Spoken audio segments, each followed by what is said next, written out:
Yeah, we had a house full. We had 22 people at my house all weekend. Was that fun or not?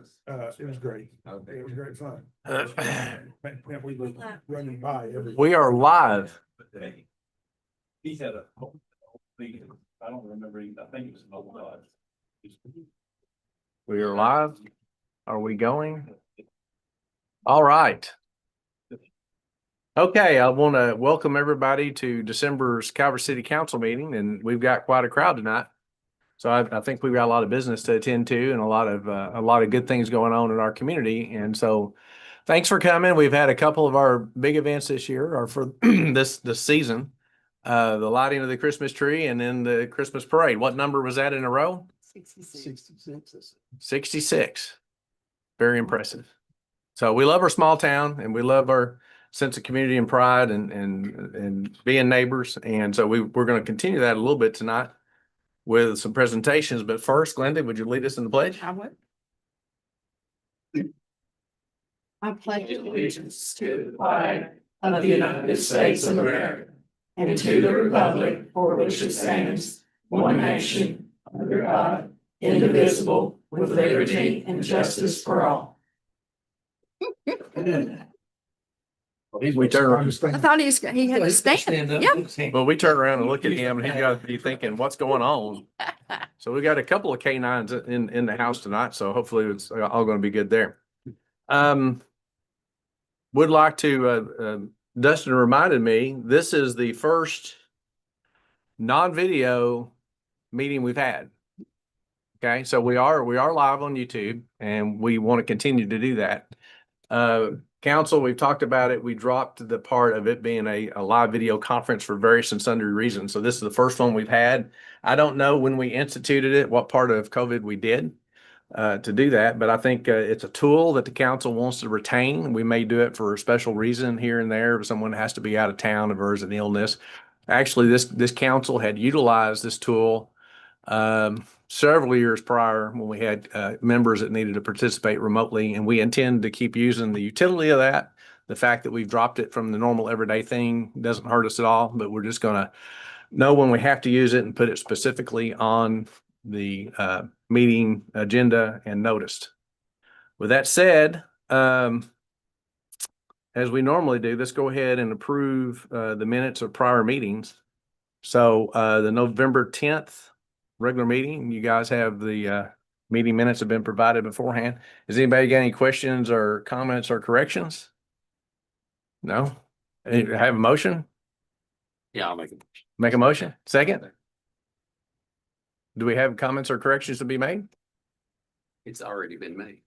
Oh, okay. There was one spelling error and I've corrected it. Good deal. I love it. Okay, all in favor? We'd like to say we all. All in favor, say aye. Anybody opposed? Okay, same thing. November 14th is a special call meeting where we polished off a couple of ordinances. Same thing. Everybody had a chance to review the meeting minutes on that. I make a motion. You got a motion, and a second. All in favor? Opposed? All right. Thank you for taking care of business. I think one of the meetings we didn't get that done at the absolute start, and it's a good thing to stay with tradition. I'm going to change around a little bit on our agenda and impose on Blair. Are you ready to do holiday yard of the season? We can knock that off first. We had 13 houses that were nominated, and we went after the tree lighting. The judges, we drove around and looked at the houses and some beautiful homes. I think that, it's still early, so early. And I can't imagine getting my trees up and my lights are on, but that's as far as it goes. So I'm highly impressed that there were 13 people that had their lives together. But the first place for the because there's two categories, there's traditional and there's non-traditional. So the first category is traditional, and that is 418 Sir Charles Court. So if they want to come up.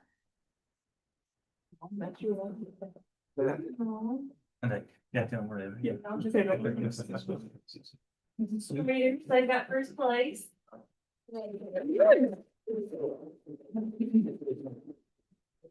And so CADA, they sponsor the holiday decoration contest as well as the junior group. So they get a $50 gift card to Holly Nursery. Second place is 355 Royal Park. So the groups is, not sure where they're at. Yep, it's high. No. Certificate. And then first place for the non-traditional is 536 6th Avenue, and that's the Humphreys. All right. I was told that he does all of it. Yes, perennially in the running. Decorate. Impressive display.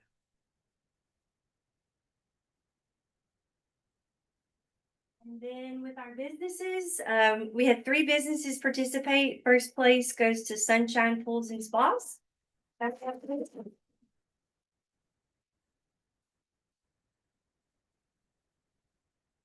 one? Yes, I did. I don't know if Ryan's here or not. Is Ryan? So second place was 401 Royal Park, and that was Ryan Murphy. So he's not here tonight. And then second place for the business was Studio 270. Okay. Don't hang out. Let me get a picture of it. We need a bigger spot. December meeting. Yeah. Had last one. You get it. You just walk in that- Come on, everybody, get in. I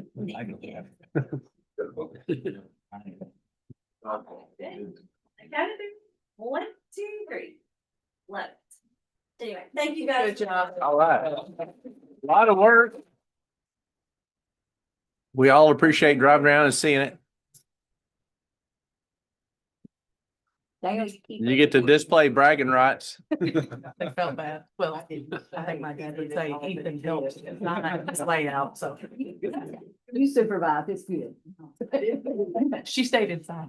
You supervise Okay, so- years. So we giving everybody an opportunity they can go, but you're more than happy to sit around and listen to the rest of the business. We're not trying to run anybody off. You said we were leaving. I mean, you can, you can. You get cold for Christmas. Man, you're so. Oh, It was. That's if I get it. I think that- that'll be an improvement over what he got last year. I actually, I've already got my Christmas present. Good. I went and picked it up Black Friday, so said this is here. That's smart. We know they can be returned even on Black Friday. And put it together. Using it, not that using it. Well, I think at this point, if we got everything set for the EPA presentation. Okay. I think we have to get Blair back in the door for that. Oh, they're doing that, you want to do. Well, let's go ahead and introduce Troy, and I'll turn the matter over to John. So we don't want to leave any new employees out of their 30-minute speech that they have to We'll do get. it lazy here. Troy, come on up. Troy Turner, ladies and gentlemen, is our new zoning and compliance officer. Troy has, he comes from the Reedland area. He's got a family, was in construction. Has served tours in the Army National Guard and US Navy. Served aboard the USS Theodore Roosevelt. CVN 72, for anybody that doesn't know, I'll tell them later what that stands for. And also he's retired now, captain from the Paducah Police Department. And he's working with us in zoning compliance, and he's working fine. And started He started last Monday last Monday. on the 8th, Okay. 24th. That's right. I'm Pleasure to sorry. have you here. Back up. Yep. Back up some. So, It's 24th. That's all right. Well, you got your, I mean, he did tell you about at least a 5-minute speech, right? No? Oh, okay. It's in that. All right. Glad to have you on board. Yeah.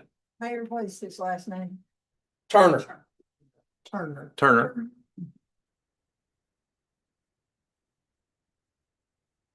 I've already recommended somebody stop me and said, hey, I've got a question on this. I said, I got your man.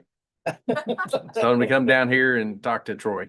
Brad and them already told him he had to stay. I can tell by Brad's face.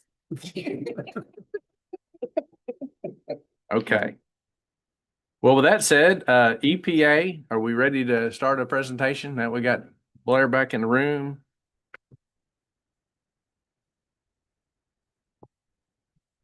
and she's got a PowerPoint uploaded. So Well, good evening, everyone. My name is Connor Kiesling. I'm the project manager for the U.S. Environmental Protection Agency. It's truly an honor to be here in your wonderful city tonight. So I'll say thank you upfront for the time that I'll just present briefly. Status update on the Via Goodrich Superfund site here in Calvert City. and this is not Connor's first city council meeting, is it? No. Is it second one or third? I was originally here with Brad Jackson, my predecessor, so last year was my first one. Okay, well, welcome back. Thank you. So I'm sharing a screen here of presentation, and this presentation is accompanied by some fact sheets. Both of these will be publicly available on EPA's webpage. It should be up and running tomorrow with those links for those. We've also updated our community involvement plan, but this presentation just to give a brief overview of the things we've done in the last year on this Superfund site. So before I jump into the site status, I wanted to just kind of remind folks of what Superfund is and the goals of Superfund. So, the objectives of EPA, its Superfund division is to protect human health and the environment by cleaning up polluted sites, by involving the communities in this process and making sure those that are responsible help pay for the work that's performed at these sites. So the work that's done for these sites is done under a law called CERCLA, the Comprehensive Environmental Response Compensation and Liability Act, enacted by Congress in 1980. It gives the federal government a broad authority to respond directly to releases or threatened releases of hazardous substances that may endanger public health or the environment. And it was amended in 1986 by the Superfund Amendments and Reauthorization Act. So EPA has a community guide. It's a great tool for folks interested in learning more about the Superfund cleanup process. So I'll just kind of briefly go through those steps, but I want to highlight that community involvement and it is essential throughout all of these steps. So initially we do a site inspection and a preliminary assessment to look at what if contamination is there to pose certain risk that would warrant the site being placed on what's called a national priority list. And then we do a fuller investigation called the remedial investigation, where we try and hone in on the extent of the contamination and the conditions of the site, and really assess the risk towards the site. And then we look at cleanup options, feasibility study stage. The EPA poses our preferred alternative for the cleanup. That's called a proposed plan. And then we document it in a record of decision. And then after the decision's been made of what the remedy is going to be, we move into design and construction by operation and maintenance. So this community guide has a lot more details on that. And I definitely recommend anyone who's interested in learning to start here. So moving into the site details. So for the site specifically for Via Goodrich, there was a remedial investigation conducted around 2015, plus or minus a couple of years. And EPA proposed to the community the preferred alternative in 2017, followed by the record of decision in 2018. And we are now under various stages of design and construction, remedial design, remedial action. And the record of decision broke down the components of the remedy into kind of 8 different pieces. And I'll just briefly go through those, the status of those here tonight. But the main chemical of concern is ethylene dichloride. It's a feedstock that's used to produce PVC polyvinyl chloride. And then until the 1980s, chemical wastes were discharged at the site in a series of ponds near the river. And so that contamination went into the soil and groundwater and migrated to the river. And that's what we're really there to address. And so the main bulk of the remedy is a containment remedy. So it's got a big subsurface barrier wall that goes around the perimeter of the site, and it's designed, constructed in concert with hydraulic control, a system of groundwater extraction wells. So the water that's under the ground, we designed specifically to contain the contamination within the site boundaries, so it doesn't migrate to the river and off site. That's remedial components 3 and 4. Remedial component 1 deals with a stormwater drainage network at the site. And it leads to the stormwater drainage network leads to a detention basin, basically a temporary pond that holds water, and then it discharges to a ditch that flows to the river. And then there's the actual source material is called non-aqueous phase liquid. It's kind of the gooey black nastiness, and that's part of the remedies to recover that. And so I'll kind of defer to the fact sheet for updates on the specifics of each of these components and where we are, all the accomplishments we've had, and the progress on the design and the construction being done. But I'll have a figure here in the next slide, showing a picture of the site map. Probably the first thing you see is kind of orange yellow blobs. That's the non-aqueous phase liquid that we're going to try and recover through recovery methods. And then you can see around the perimeter of the site is the barrier wall. And the green dots and the lines are the extraction well, designed and constructed in concert with the barrier wall. The blue lines are the stormwater drainage network, the pipes and conveyances that lead to this ditch that flows to the river that has mercury contamination in it, that we want to make sure before it gets to the river, it's meeting specific cleanup levels in surface water and sediment for water.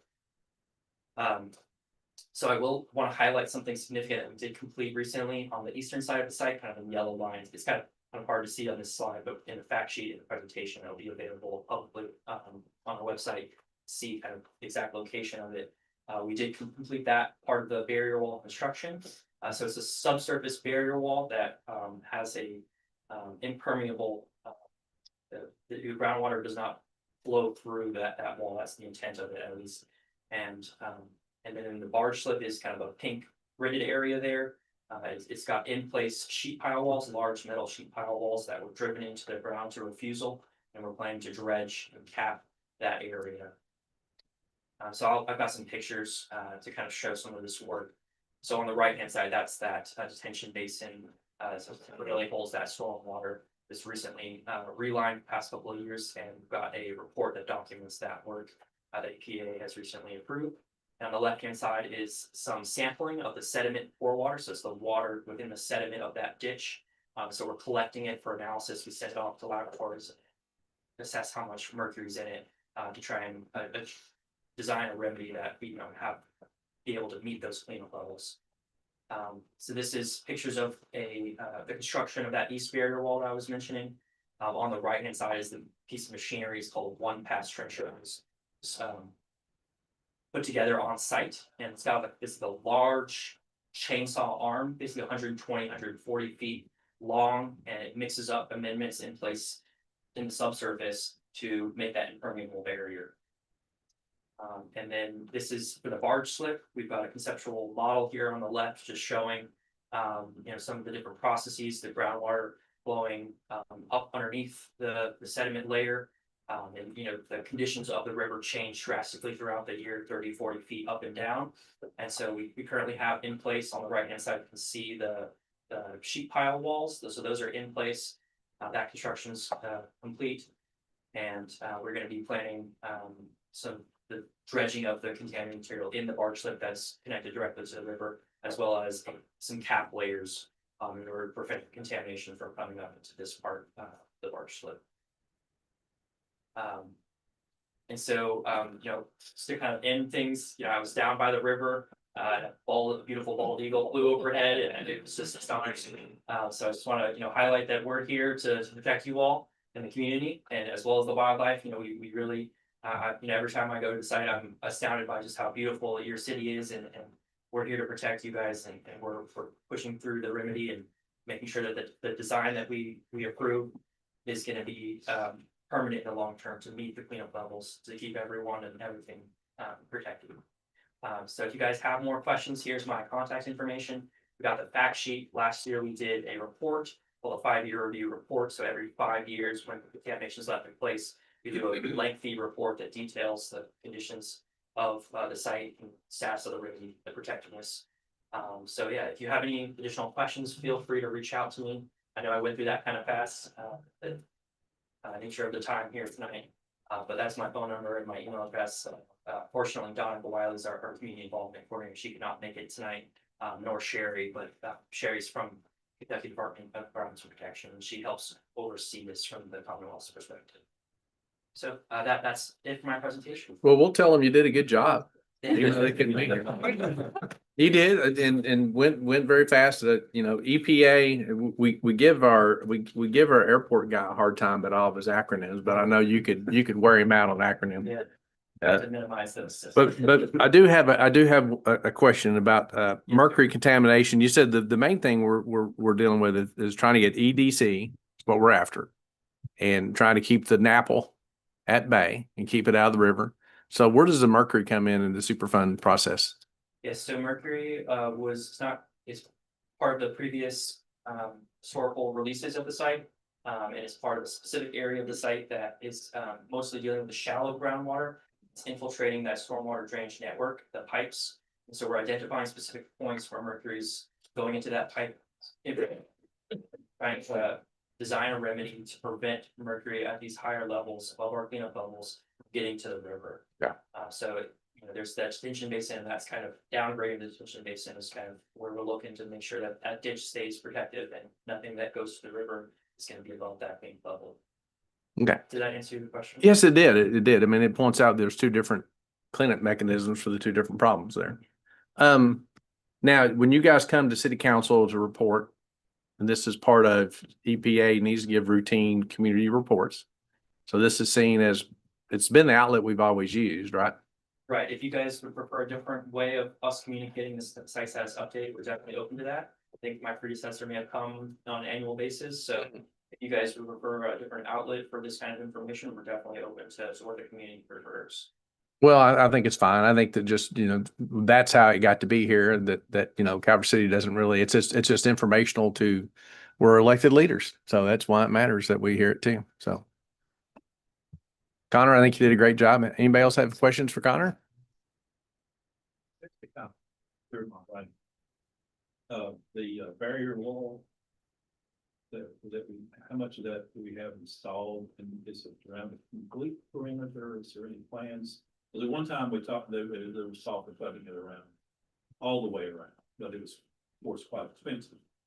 So I would just like to know where this barrier wall, where has it been installed? Yes, sir. Just a large location?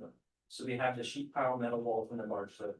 And then in 2024 and in early part of 2025, we completed the eastern part. So one side of the barrier wall on the eastern side has been fully constructed. Of the whole Right. Superfund site. We are planning to do a barrier wall around the entire site of the perimeter. That's what from 2018 RON calls for. If that remedy would change, we would document in a future decision document that would outline any changes to that. Is there a projected completion of it?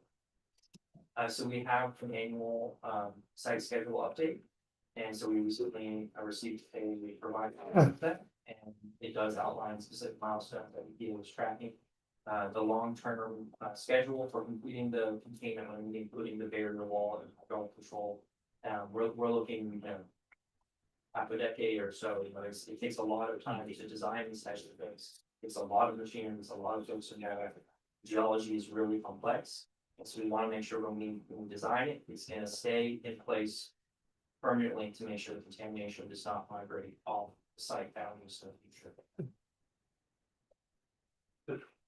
If you want more specifics, feel free to reach out to me and I will. that would be better. The cabinets have migrated underneath the river.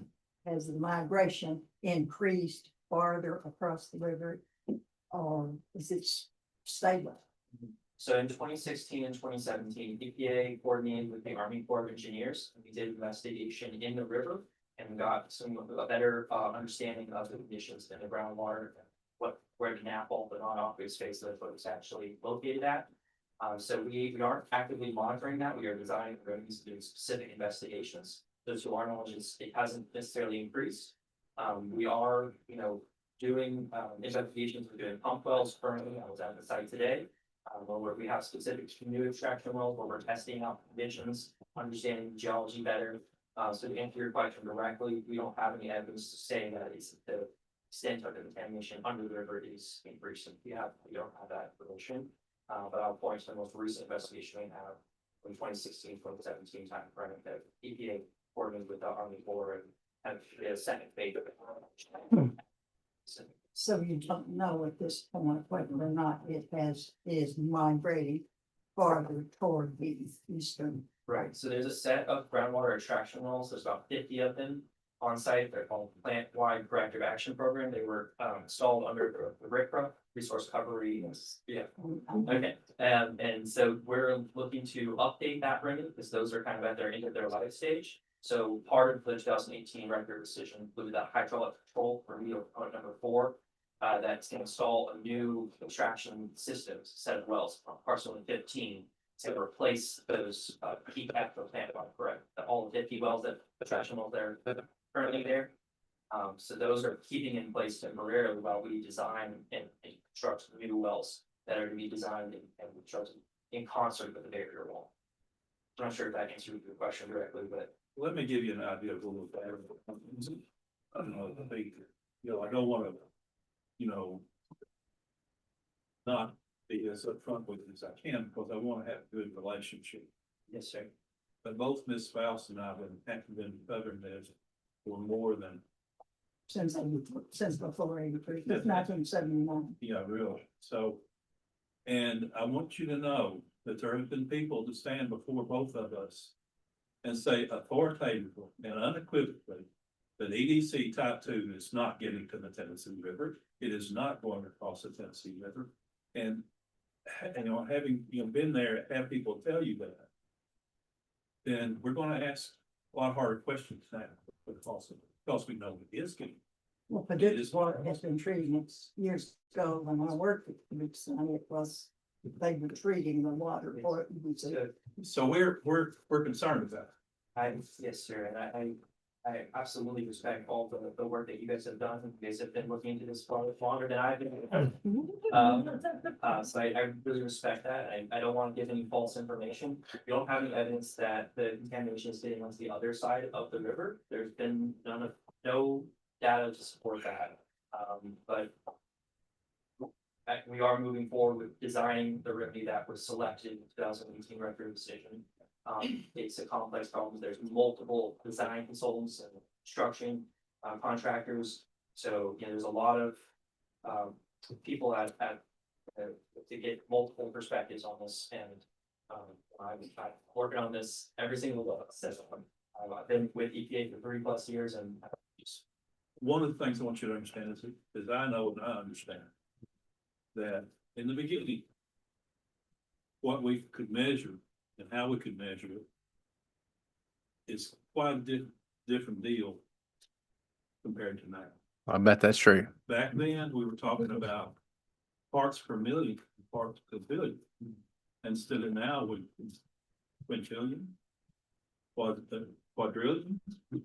yes, so some of the detection limits in our analytical methods have increased since, the 90s or even the 2000s, early 2000s. So we're using specific analytical methods for mercury, for example, to get down to a specific level to say, yes, for sure, in the ditch and what's going to the river is going to be below our penic level. So we definitely have improvements to our technological capabilities to say whether or not the volatile organic compounds, the EDC is below certain levels at specific areas of the site. Thank you. Yeah. Okay. Appreciate you. Please feel free to do that. I will. You'll get that. You'll get an email. Okay. All right. Very good. Thanks again. Okay. Well, I think that we're going to talk about some KLC business.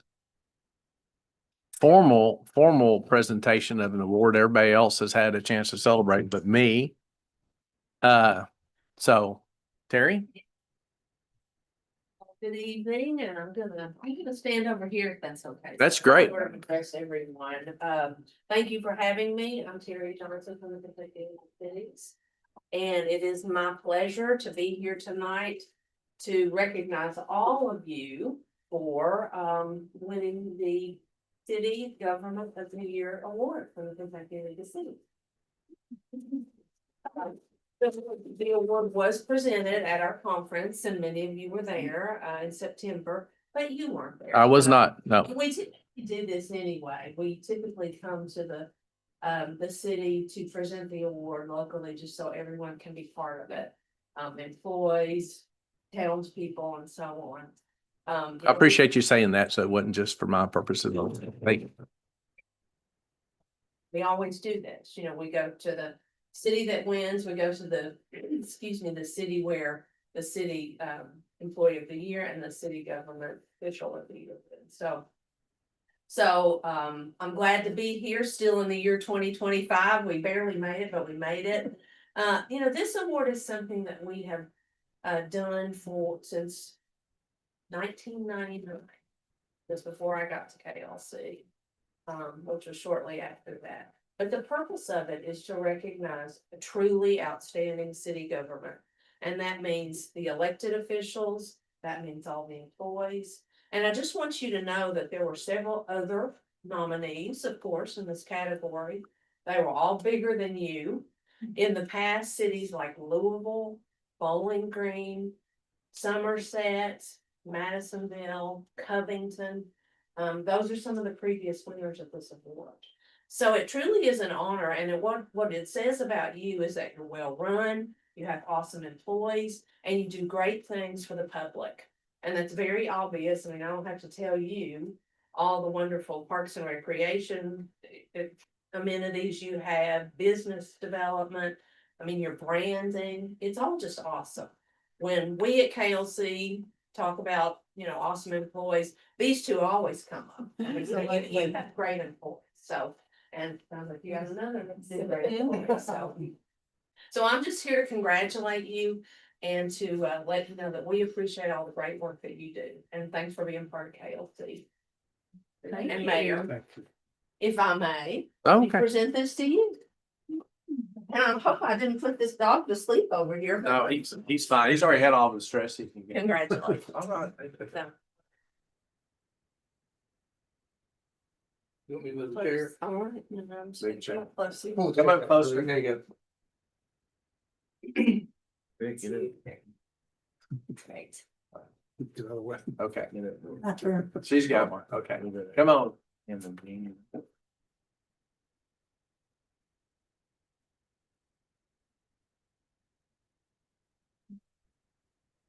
And it all starts at the top, so congratulations.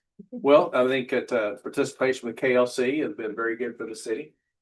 I think that we really enjoy doing good things for educating our fellow cities and helping things, and you guys helping us with the insurance compliance and program compliance. I think it adds a lot of value. I think it gets us out of keeps us out of hot water sometimes. We It like helps, that. helps us remember where we're coming from and take care of our citizens. So thank you, Terry, for coming up and presenting this. And certainly appreciate, believe it or not, this is the first time I've touched it. So John, come here and take it from me before I drop it or something. Yeah, happy. There you go. Well, congratulations. Thanks. Thank you so much. Thank you. And that came with what? How much? Glenda appreciates the monetary $1,000. $1,000. It's not a huge amount, but. Well, That's Thank you. every little bit. Your programs like Yeah. holiday. What are you gonna use that for? You know, one good speed with the numbers. it goes to the general fund. Oh, man. Do I? You don't want- One you don't want to good spin, know. we could double that. One good spin and we can double it. Okay. Oh, wow. He's back here not to help you out on it. That was good. Okay. Have to remember that one.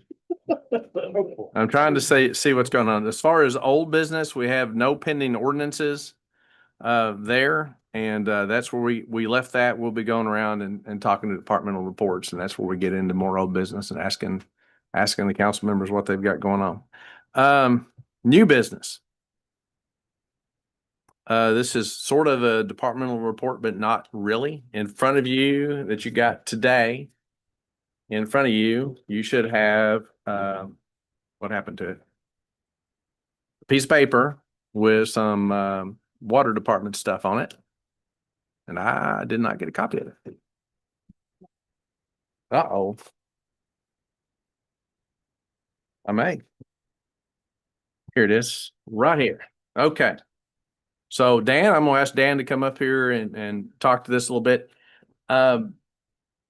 This is a topic that we've discussed at the Municipal Water Board meeting. And it has come to our awareness through clerical, office administrative, and superintendent, that there are certain activities that Calvert City does that are a little bit different than the norm. So, Dan, I'll turn it over to you, sir. All right, thank you, Gene. Council members, we excuse me. We looked at this and the people in the office, Gary and some of the others, and Bobby have looked at this. And these are a list of, I'll call reoccurring, kind of, I won't necessarily call them nuisance, but they are worthwhile activities, but we have been performing these for years as a courtesy to our members. And it is becoming quite a cost to the department and to the city. And other cities in the area, they looked at other cities in the area that charge for these types of activities. I'm going to interrupt here for just a minute. This is an introduction of these things. We're not looking for council action tonight. Okay. We'll make it clear as we go through them. We're not looking for council action. Just discuss what they are. There is a rate study from rural water underway. Seeing how we're positioned in the utility department to make sure that we have things in order for what our costs are for treatment of thousands of gallons of incoming fresh water to the taps and the wastewater leaving. So we've got that study. So this is kind of a add-on to that. So there'll be a rate study and a presentation by that at a later time. But these are procedural things and common practices that we do. And these are some discussions about those points. I'm just sitting here looking at what's in it for us. And I want to make it clear, we're not looking for council action on this tonight. Just this is opening up the discussions. Okay. All right. I just have one question. What cities did we compare them with? Well, we know that. He's going to talk about that. We may have to borrow Bobby on some of that because he did some of the legwork, but Paducah, I know, is one of the cities that charges for that, and some of the others are. But for example, my own self, I have a sprinkler system. I call up water people and say, come out and turn my, it's cold, turn my sprinkler system off. Well, they've got to go, whatever they're doing, come by my house, turn the meter off. I say thank you, and they go on about their business. Well, that's cost. My sprinkler system is still in the ground. The meter's still in the ground. And activity is there. And it's not, honestly, not quite fair for me to be able to do that. And then in the spring, when I get ready to water my grass, I've got to turn the sprinkler back on. So I make a call, they come and do it, take care of it. And it's the same way with people who go out of town over the winter. Maybe if they snowbird or wherever, they call, turn off my meter. Well, during that whole period of time, the piping is still in the ground. Everything is running. The water is still flowing by the meter and all of that. And it's causing wear and tear on equipment and everything. And so we feel that needs to have a fee added to that service. So that particular one would be what, third from the bottom? Third from the bottom would be a $40. Be a $40 fee during regular business hours, but if it has to be done after hours, call the people in who's already gone home with their family, come by, turn it off at night. That's another week when I had $100. I would like you ought to consider at least that adding $100 fee to that. So at this juncture though, we're boring the dog. He's over yawning. He's not the only one. Okay, so by our expectations, I think by ordinance are that every house has their own cutoff line, their own cutoff valve. Many do, many don't. And we also, by ordinance, I don't know how many years ago this was, the homeowners or the businesses are prohibited from turning the city's valves. And that seems pretty straightforward to me, but we've had a lot of damage through the years that ended up that way. And so that's actually in the ordinances now. So when, if, you know, say, well, you know, go out there and turn off the city's valve, that's fine. To a lot of people don't realize it's a quarter turn valve and they keep turning it. And now you got a water leak and it's a big deal. So that has become ordinance. So some places have a cutoff valve, some don't. Hey, why should I? I can call the city. They'll come out and turn that valve on their line for free for me. Right. I mean, it's oversimplification and we want to be as services oriented as we can. It is our valve though. Don't want people touching it, so it is our valve, so. That's right. Why are we gonna charge somebody to go out there and do that? That's my opinion. Did you hear the first part that I said, Kevin? I did. Supposed to have your own valve and you can turn your own valve and that's good. I understand. And this is the kind of conversation we need to have. Some of the other issues that we have is when unfortunately people don't pay their bills. And so we have to call and ask them to have to go and shut those valves off ourselves in order to get them to pay their bill. Well, there's people who go out there and override that. So we begin placing a lock on those valves to keep people from doing that. But they will go out, cut the locks up. And then in the rest of the time, they damage the meter, they damage to keep going. But they cut the lock. Yeah, cut the lock off. I remember one person cut it off, paid his bill and gave us $1 and gave us a new lock. Put it back on it after. You only left it in a meter box. Oh, he left it in. $100 bill. That's a problem. For the lock. So, and then the other area that we realize that is going on, has been done for many years, is anybody who installs a sprinkler system in their business, in their company to have for, and it may be a requirement from a safety standpoint. For fire protection. For fire protection, to build this. Those are 2-inch fire protection connections, 4-inch, 6-inch, 8-inch, 10-inch, 12-inch down. That fourth or fifth or sixth item down. We charge for the installation, which is below that. But that water is there and we never charge anything for the water consumption. If they have to use it, or if it's just there, it's not a minimum charge or anything for that water.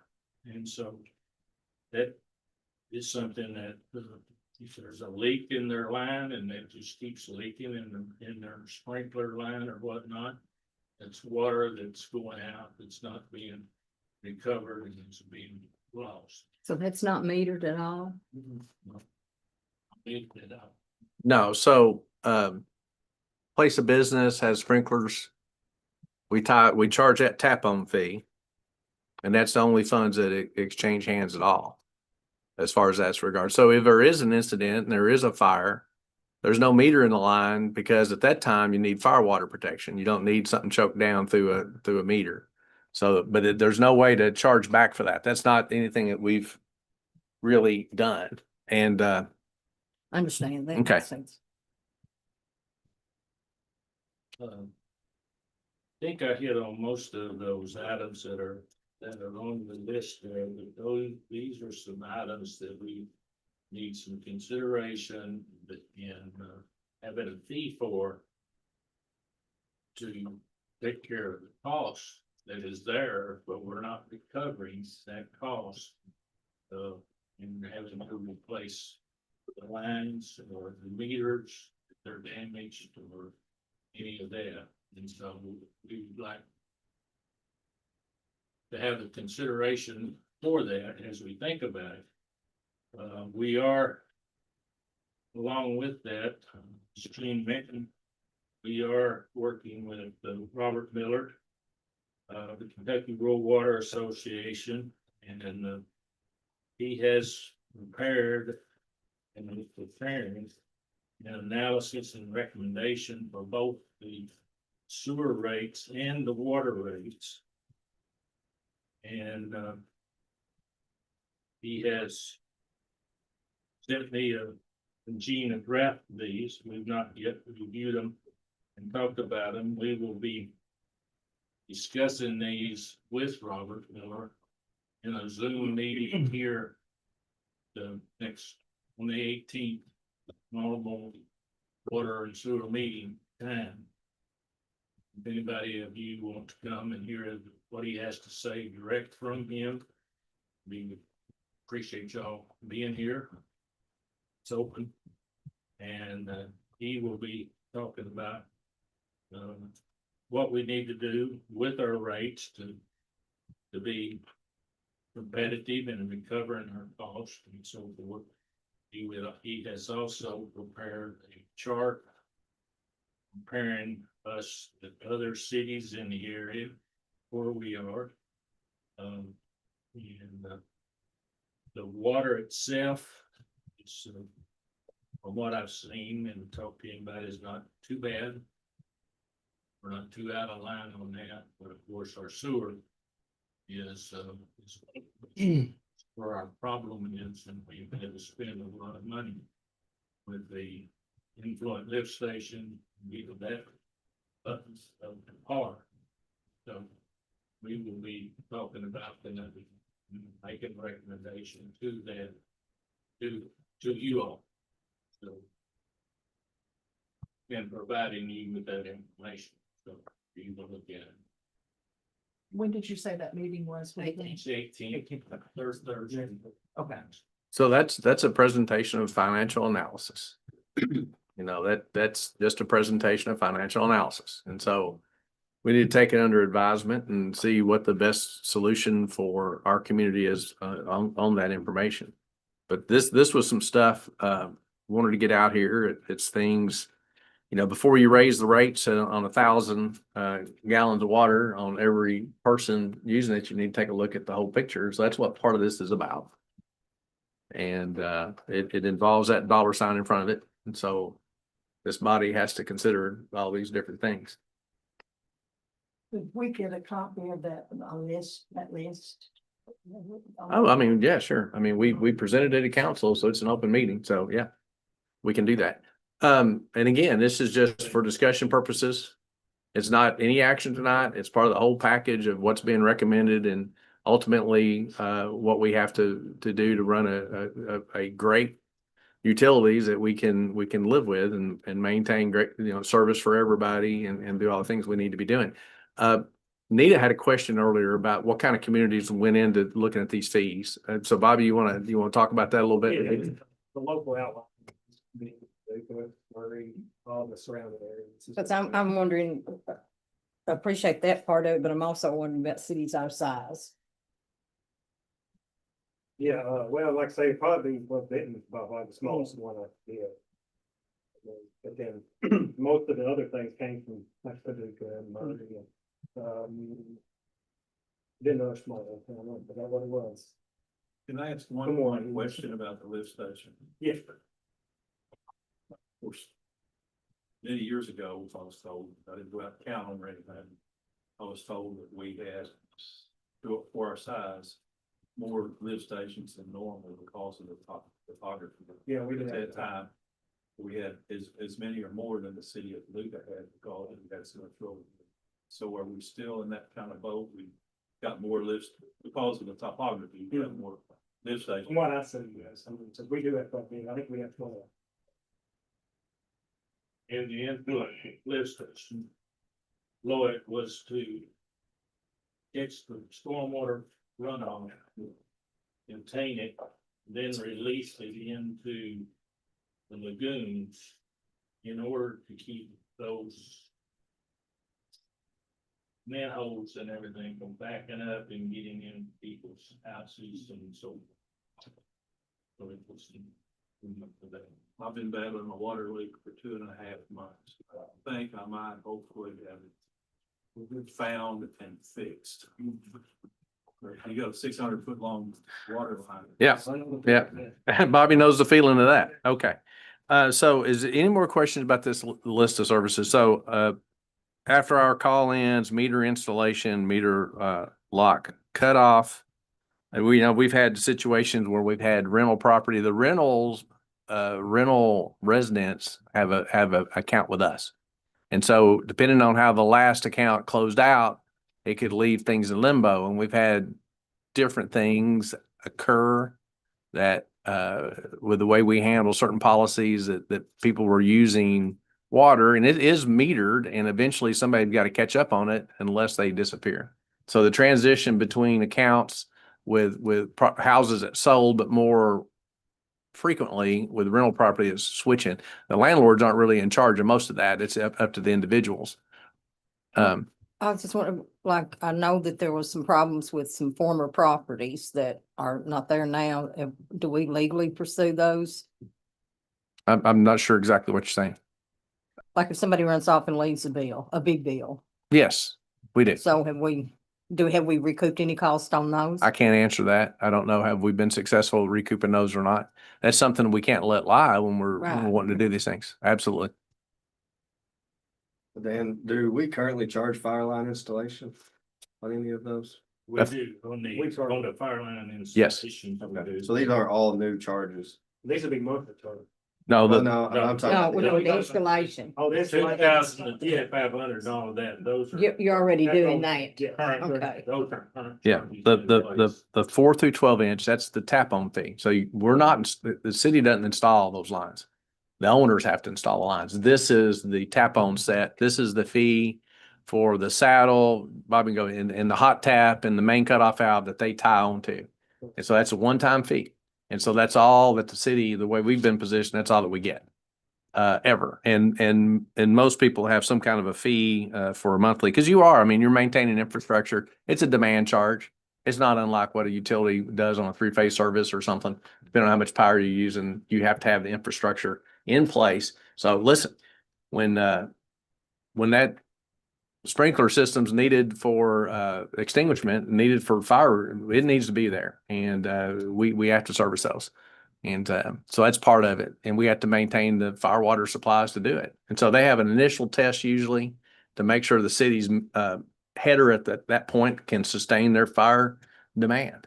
And then they pay that one-time tap on fee, which is not insubstantial. I mean, it's pretty nice size fee, but that's really related to the cost of digging the hole, doing the field work, doing the hot tap, providing the valve. Yeah, So that's, Just wanted to know whether or not they'd been doing it or not. yes, that is current. These are new. Those are current. The meter in-house testing, if that's, they think their meter's not running right. Yeah, if they have questions about that. Okay, what if it wasn't running right? You still gonna charge them?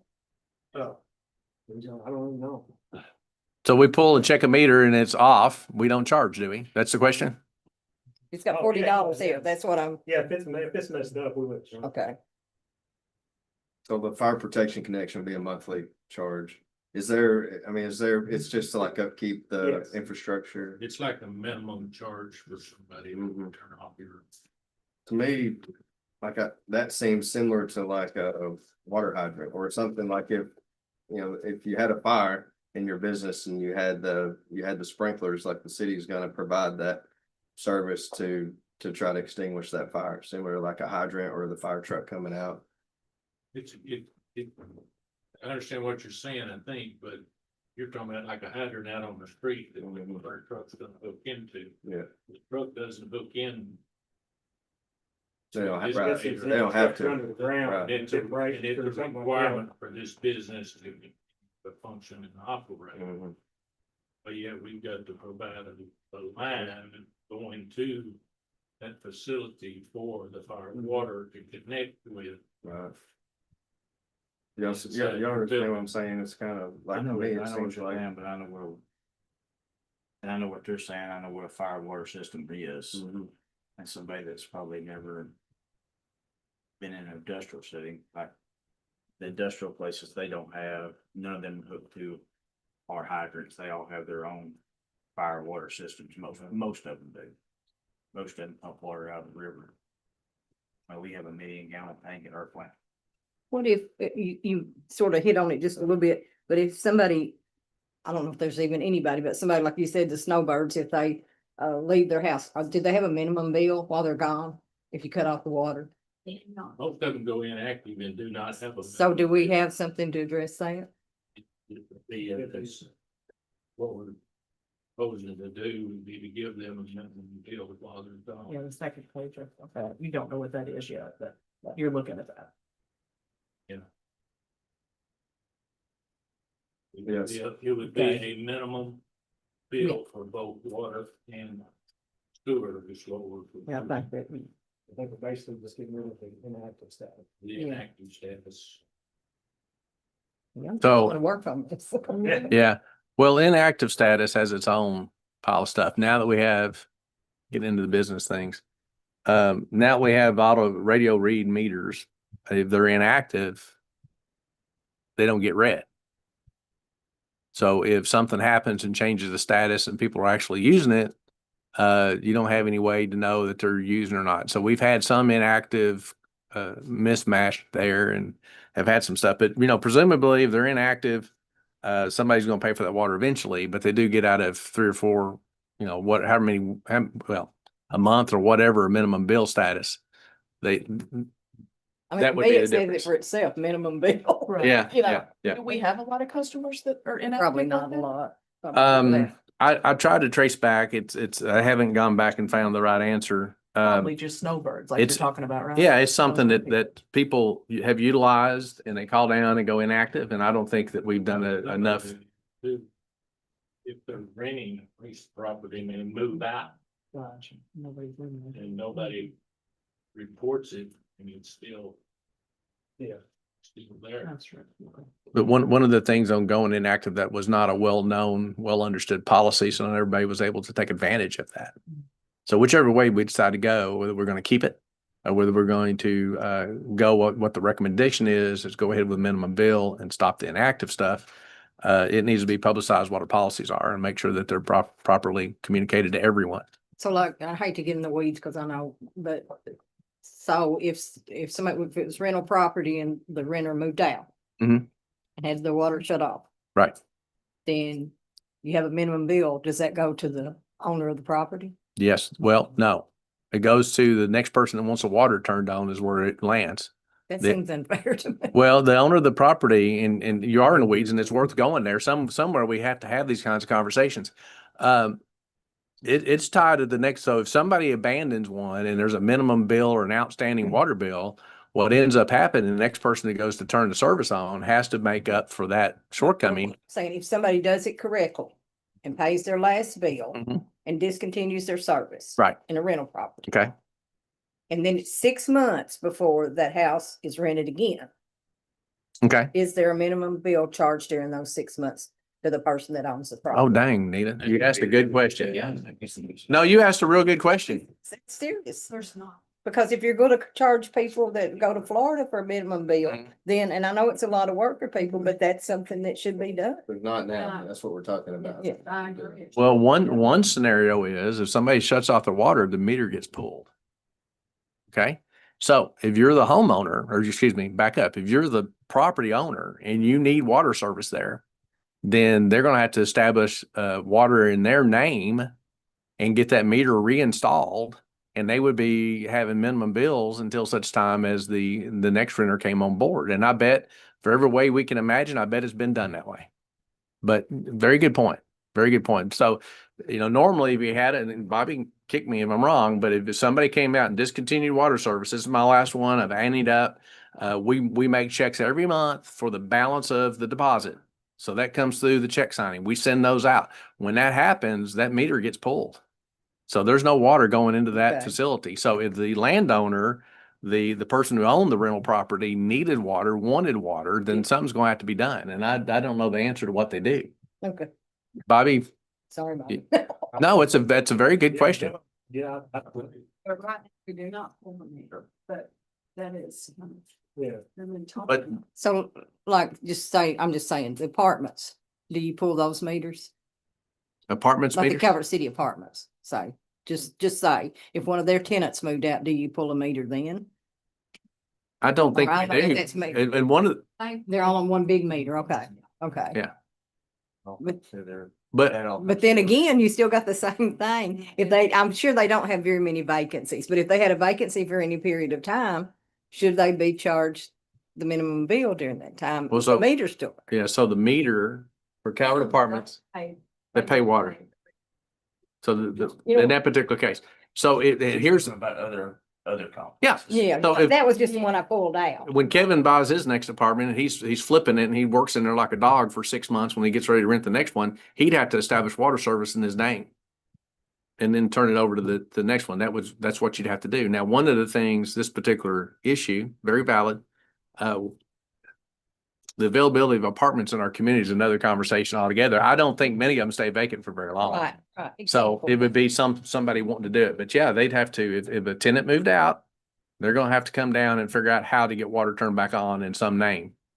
Is how it should work. And I don't know. And it's usually such a short period of time. It's probably between final read and other readings. Right, right. But it's just a thought. I think that there has been an occasion or two where it continued to be metered and nobody paid the bill, and when the person moved in and put it in their name, they had to pay a large.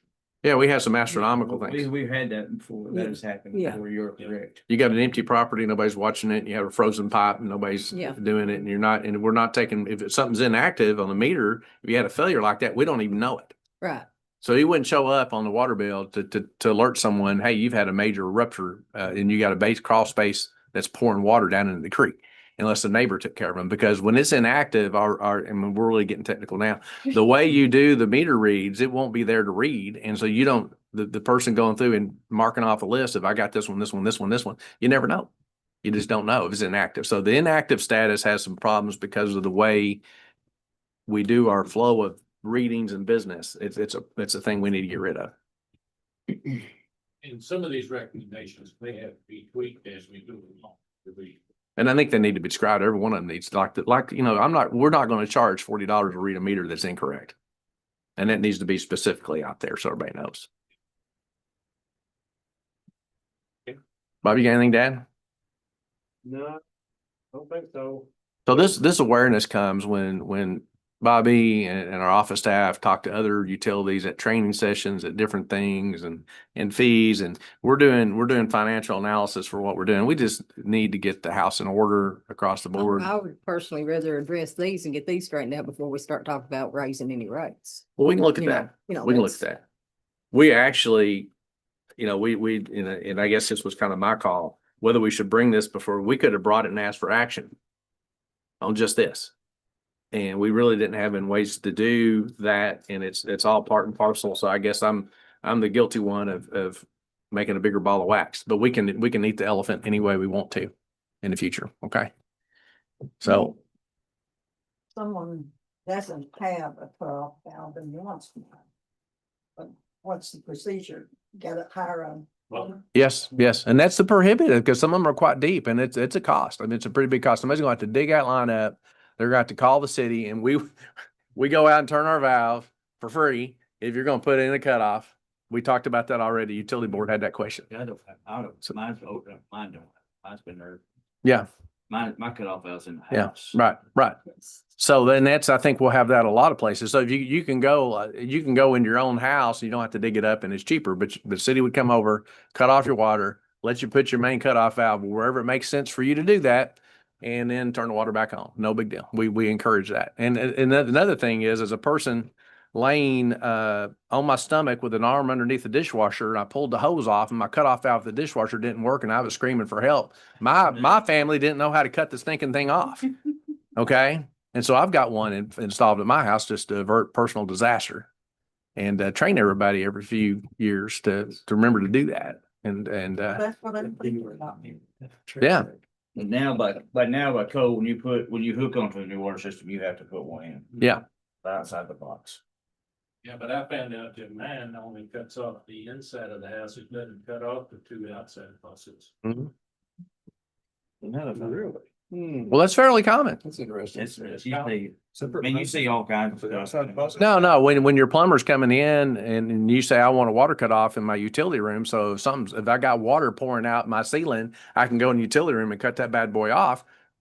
9 times out of 10, that's not gonna get your silcocks because they're plumbed in before that valve. And, that's just something to know. I cut off valve is there's 25-foot pipe where it comes to the cutoff valve where you can get to it. Yep. I've got one outside spigot before they cut off and one after. There's not, I don't know, what percentage have a proper cutoff valve with a, No, I don't think. pretty low, Yeah. pretty low, I guarantee it's pretty low. very low. So that, you know, you got a little something outside the access panel, you can put a stick in it and turn it. There's very few of those that actually do that. I think the more important thing is have one in the house that you can cut off if you're gonna be gone and freeze proof your stuff. So anyway, thanks a lot. Yeah, like And- you said, action, that, we think about this, we take some action. We move on. Okay. Thank you. Thanks. Departmental reports. Chief Davis, you got here early enough to get in the corner and get in the back row, so I'm gonna pick on you first. You don't have anything to say? Saw some fire trucks in the or in the Christmas parade. That's good news. Don't have a thing. No. Great month. Okay, we won't try to jinx it. Dan, you got anything, or Bob, you got anything from utility department otherwise? Things still going on, like, we're still finishing up at the sewer plant and water plants are pretty much functioning. So we have made the final payment to the contractor. We've made the final payment for the contractor, right? And there's still a little bit of fence work to do. I think is that the status? Okay, it's always the hardest to get them all closed out. I'm gonna pick on Bradley, or I'm gonna pick on John Bradley, John. You got anything to report, Brad? We didn't make, Tim got out of it and didn't make him come up. Vacuuming like crazy. How's the vacuum working? How old is, well, I won't even ask about the state of affairs. John, you got something to report project wise? Detention basin, we've got, of course, we got the trail in, we've also got the parking in, 2 parking lots, just off of, Cedar. I think that both of them are set up for 5 cars apiece. We've actually ordered the trees. They'll be in shortly. We've flagged the areas of where they're gonna go. Planting trees. So the trees will go in, It'll be okay, Brad. Planting trees. And then after we get that done and set, we'll go back and look at benches with after we review the budget, make sure I'm sorry? And the wildflowers. Oh, fine. Well, I can't do them right now. I know, but in the budget. Okay, all right. Plant Cutoff Road is done. I've completed that project. The baseball fields, the quad area down here in Doctor's Park. They've leveled it.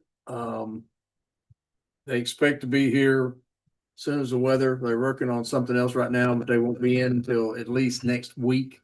They still intend, they're still running, so they still expect to finish at least the base down here before the end of this fiscal year or this calendar year.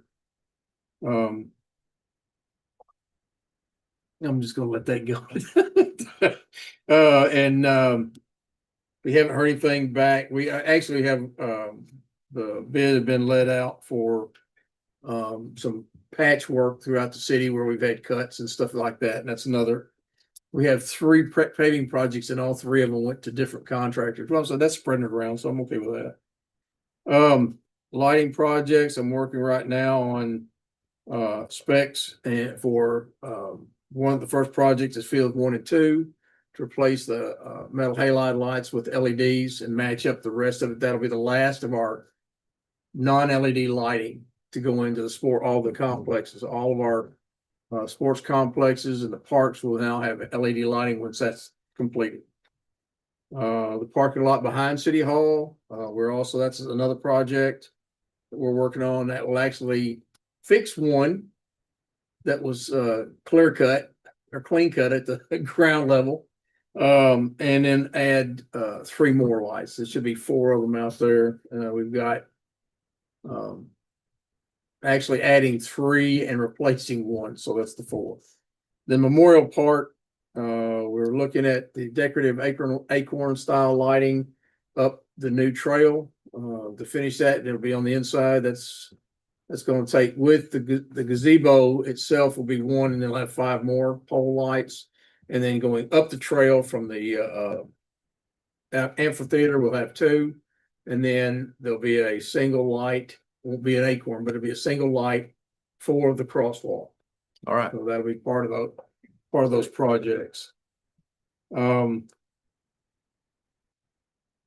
We are working on proposals, and we're not ready to present yet on parks, field and court fees, and upgrade to those. And we're also looking at, Smith Construction lacks just a little bit in finishing the multi-use trails, so they're finishing up on a punch list. So that's kind of where we stay on that. The other thing I would, and Mary, do you want to make the announcement on the safety luncheon?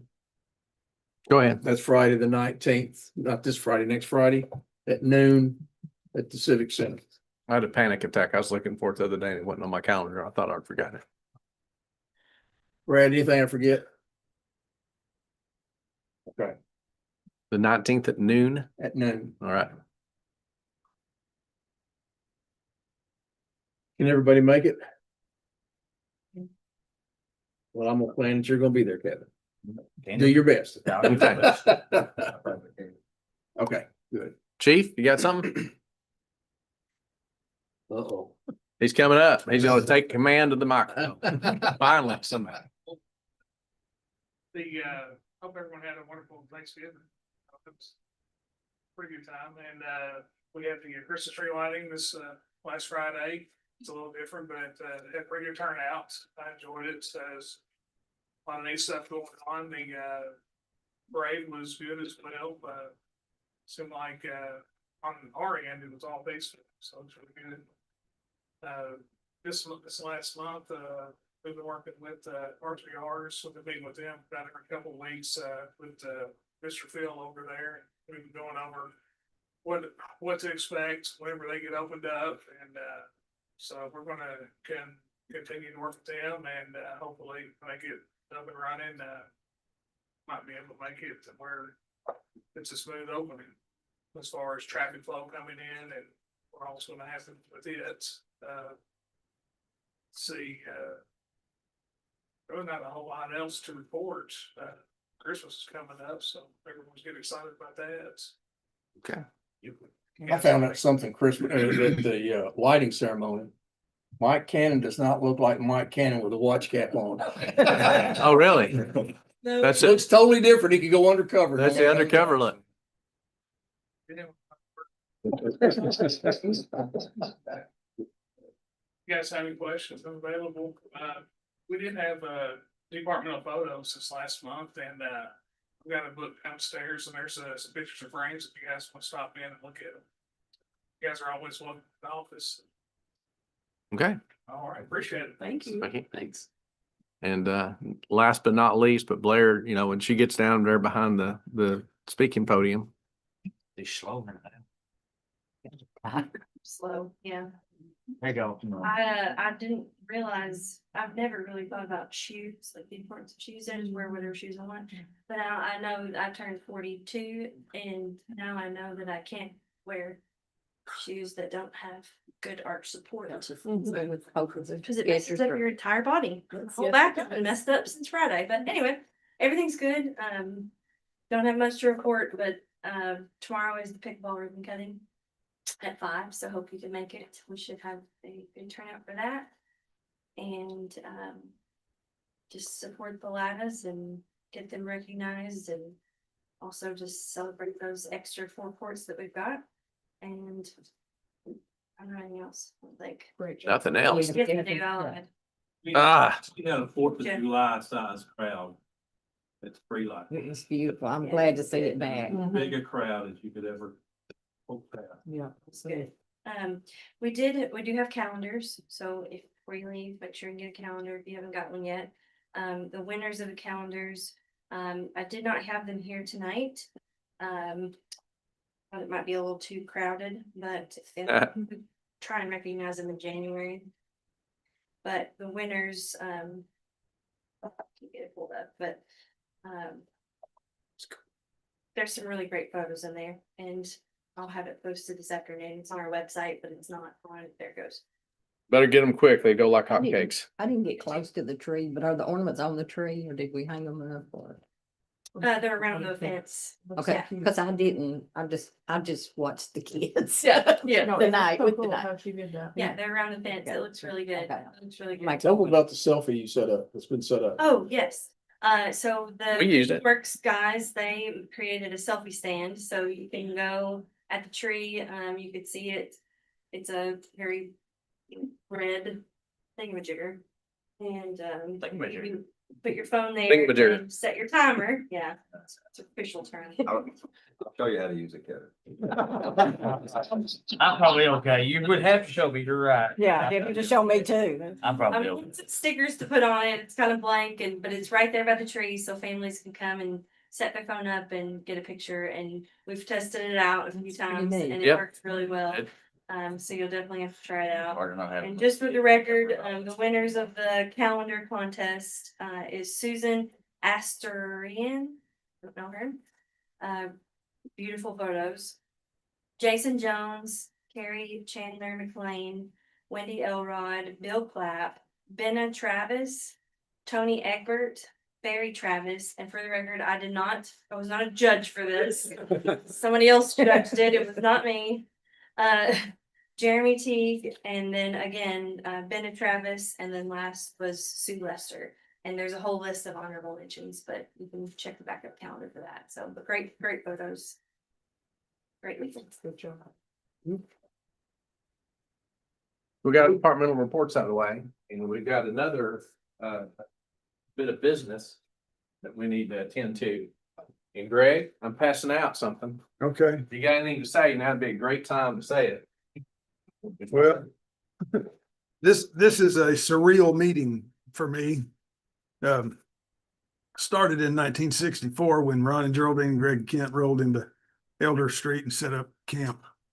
And I'm trying to keep this real lighthearted and not think too much about what's going on tonight, because I'm turning a corner that is a big deal for me. But in September of '90, I became the city attorney. And so in September of 25, that was 35 years that I've been the city attorney here. And you plan for each stage of your life. You start by getting ready to go to school and go to kindergarten, and then go to elementary school, and then go to high school, and I'm going to go to some other school and get ready to do a job and get married and have kids, and where am I going to live? And you plan for all this stuff, but you don't plan for, well, when my body just starts shutting down and I just get old as the hills, then what do you do? And this is a strange place to be in life for me. And I've spent the last 3 years trying to figure out how do you tap the brakes? How do you slow down and not? I've been going to nighttime meetings for 35 years, and Leanne is kind of hoping that I'll figure out a way that I can Keep going. No. He said. I'm I'm thinking. I'm speaking from my own experience being retired. I hear that she's being kind to me and not telling me get out of my house. But I have been slowing down. Bowling league, maybe. Maybe bowling, is that what you said? Maybe Bowling league, something to get you out of the premises. for- Pickleball. start bowling. Yeah, Pickle. train more dogs. I've got 2 litters of pups due within the next week. That'll keep Oh, me busy wow. for a little while. They're rich pups, not mine. Keep to the subject. Yeah. So I've been talking to Gene about what I'm gonna do and how I'm gonna do it for many months. And this is what I've decided to do. I'm going to resign my office as city attorney effective the end of the month. But I'm not running away, and I'm not abandoning you guys. And I've been here for 35 years. A lot of what's in the books are things that I'm responsible for. I'm available for whenever you need me. But hopefully you won't need me very much. Hopefully, Gene's got a decent plan in place to replace me with somebody competent to get the job done. And I'm sure he does. But it has, being the city, this is, I mean, I've sat here for hours and hours and hours. I've sat in this spot for as long as I can remember, really. And so rounding this corner is a strange thing for me. But I'm not leaving. If you need me, I'm around. And I'm available. I've loved it all. I couldn't be more pleased with what's happened in Calvert City over the last 35 years. Good grief. It is, I think, kind of unquestionably the best, not just the best little town, for our purposes, the best town to live in. Little just comes with what makes it the best. It's just a fantastic place to be. And it's been, I got to work here every day since 1985. I got to be here every day. And Peter lives in mom and dad's house. The house I grew up in is still a Northcutt house. So I get to still go there all the time. It's been great. You guys are doing a great thing. You're doing a great thing to contribute your time to this, and you do a good job. You've got a good support group and a good machine behind you to help you do your job and do it right. So good for you. Congratulations to be a citizen of this town and to be able to help. So thank you for everything, and I'll be around. Okay. Well, I'm proud of you for getting through that, but that's the first teary eye. So that's very good. Barely made it. But you know, we've been looking at this for a while. I don't know. I haven't studied the proper protocols. I don't know what's going on, and I don't mean any respect or disrespect. And I do know that you guys know that we've brought in an attorney who happens to work with Greg regularly to be helping out and doing projects from time to time and seeing how it fits her idea of what she wants to do, practicing law, whether the staff works with her good, whether she has great relations with, I believe, with the council. So not kicking Greg out of the door, just being continuity. I don't know what protocol is, but I know what I'm going to do. I'm going to recommend to the city council that I'm nominating Ashley White to be the city attorney effective January 1. Okay. And since it's a nomination and she's a city, that position is a city officer, you guys have to confirm that nomination. Okay. So with that said, there's my nomination. What say you guys? Are you going to accept that nomination? And we can work on updating I think we picked it up before, the attorney ordinance. I think we'll update that first quarter. We'll figure out what's going on with that. But in the meantime, we need a person that carries that title around since it's going to be vacant. And there's my nomination. So how do we want to get through here? I don't know whether we need to register votes or not. I think we can do it by acclamation. I don't know what the protocol is for that either. Mhm. I think we need to be careful with that, but I would like to say that I think Ashley would be a perfect choice for it, and I'm 100% behind her, but I would like to make sure that the hiring process, that it's the way we're supposed to do it. The hiring process is that the mayor nominates the city officer, and it's confirmed by the council. I would be supportive of that nomination. I mean, we've worked with Ashley for long enough, you know. I like working with people that I trust and that are competent, and she excels in both of those areas. Okay. I agree. All right. I agree. It looks like That's what Dustin said. I just agree. Okay. You rarely agrees with me. Don't work. So just to make sure that we follow the protocol to the nth degree, we'll just do a roll call real quick. Yeah, and she's not ready? The words are, the mayor is making the appointment subject to you guys' approval. So Right. somebody's going to make a motion to. You can tell me. I have a motion that we You're done accept to We got a nomination. He's gonna live with me for 2 more weeks. No, I've made the nomination. It's on the floor. Recommendation. Okay. Recommendation, and she's gonna I make the motion that we approve. approve it. Okay. Right. So do a roll call vote, please. Let him second it. Justin second. I'm not sure that's required, but we got it covered. That's all I'm saying. That I. Well, it's a nomination and the city council has to confirm it. So, That you guys seem so excited. Yes. well, I know you would be, but I think that Yes. Yes. Stokes. Councilman Rowe is absent. Councilman Rowe is absent. That is correct. So thank you for that. Brown. Well, thank you, Greg. Thanks for correcting me on this and that. Sure. And well, Great. You've been sitting beside me for. still practicing? Yeah. Yeah, I'm gonna keep my license and I'll still be practicing. Yeah, I will. I will. I will. I'm on it. I'm trying to get there. Your car's never there. This is a lot of blank paper right here. I am breaking as hard as I can, but there's still things that have to be done. I've still got a couple of city projects that need to be completed. So I'm hoping that maybe after the first year, I'll have a little time and I can finish them. You're hoping? Yeah. I'm hoping.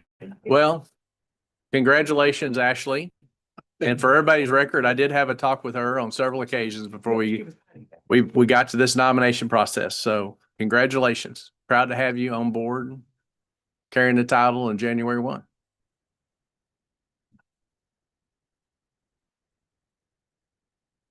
I have 35 years left in me, I don't think. I have several years left. I'll be 75. Greg started the year I was born in 1985.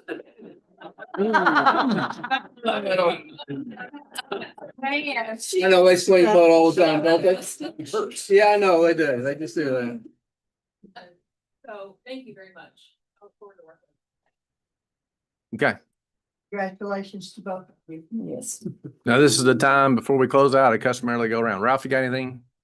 Nita? I do. You do? I would, yes. Okay. I know we were really busy when we first started with everybody here, but I think we'd be remiss if we didn't mention the passing of Ben Capps. And- Yes, And absolutely. it's hard to keep everything together, but Ben was just such an all-around good guy. And he served Calvert City well, on the fire department, and then I think maybe on one of the planning commission and stuff, and just, prayers for Amanda and Vanessa and the rest of the family. But it's a great loss. And I did mention to them, and we'd have to check it out, but I really think that maybe when we get to the Pink Walk, that we make it the Carol and Ben Capps Pink Walk, because Ben did all the work. That's right. And Carol just told him what to do. That's true. So, the other two things, starting in, next year, I would be remiss if I didn't mention these two things. The generator. that Okay. We're still waiting on that needs to be done for the 50th time. And then a meeting of our ethics committee. And that's it. Merry Christmas. We are committed to becoming a city of ethics. And we are anxiously awaiting moving forward with that program. That doesn't preclude having a meeting of the ethics committee at all. But thank you for reminding me about Ben. And had a lot of stuff going on, but Ben was awesome. I've trusted him with my life. Never heard that man complain I never. about anything. Well, one thing, and then he apologized later. He always tell that.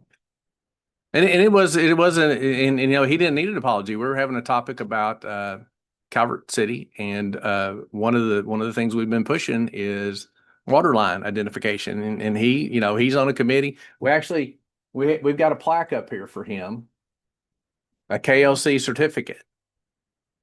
That is, I can, we'll want to get, present it, or about, I could get it to Amanda. we'll get it to him for sure. Got several, and I'd like to maybe get her up here for that. Very, very diligent employee, our employee, listen to me, a volunteer who kept his hand on it, and Chief Davis is gone now, but Ben retained a lot of administrative load. The computer systems are sometimes antiquated and you got to know the special code sometimes to get in the back door. And a lot of work with some things that should be easy on entering in fire hours and a little bit of the NIFRS reporting. Ben just transitioned into that role. Nobody asked him to. He just went into that role and took care of things. And we actually had a fire department check for him after, and I looked at the number of meetings he had attended, and even this last year, he was an active member of the fire department and doing the things that he could do. And just all around great guy. Great news.